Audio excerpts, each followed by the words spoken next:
こんにちは、ヘビ屋のひろあきです。今日は驚くとボールのように丸々習性を持つボールパイソンというヘビを漫画のキャラクターに例えるとどんな感じなんですかっていうのをお話ししてみたいと思います。ボールパイソンというのはですね、ペットヘビとしては世界で一番と言っても過言ではないぐらい人気のあるヘビなんですけど、日本だと何それ聞いたことないという人ももしかしたらいるかもしれません。ヘビといえば青大将とか、日本だとマンムシとかハブとか、なんか怖いイメージ、山にいるイメージ、もっと細長いムチのようなイメージという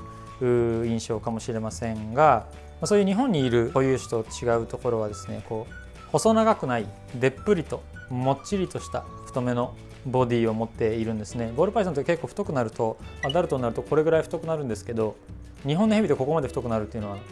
ほとんどいないと思うので、それは日本にいるヘビとは大きく違うかなと思います。で、性格としてはとにかくおとなしい、そして臆病。なんでボールパイソンというかっていうと、驚いたりするとボールのように体を小さく丸めて頭を守ってガードして、もう何も見たくないっていう引きこもりモードになるからボールパイソンっていうんですけど、これから飼ってみたいなと思われている方とか、ボールパイソンってどんなヘビなの、どんな性格をしているのというのをちょっとご説明するために、漫画のキャラに例えてみようかなと思いました。3人今日は例えてみたいと思いますけど、1人目はですね、かまど炭治郎。普段は優しいけど怒ると怖いでしょ、炭治郎ね。普段はほら妹にもあれだけ優しいし、なんなら鬼にも優しいし人にも優しい人ですが、ちょっと怒るとね、血管ブチブチ切れて超強いみたいなところがありますけど、そんな感じもあるかなと思います。普段は優しくておとなしいのですが、怒るとねシャーシャー言って、さすがに、場合によっては条件さえ揃えば噛むこともないわけではない。どうですか、この流行りものに乗っかる説明、炭治郎に似ているかなと。ボールパイソンを漫画のキャラクターに例えると、その2はパンナコッタフーゴ。ご存知ですか？普段は非常に礼儀正しいジェントルな感じですけど、怒るとね怖いというか手がつけられないというか、実際あそこまで怒るような、ナランチャ怒ってる時みたいな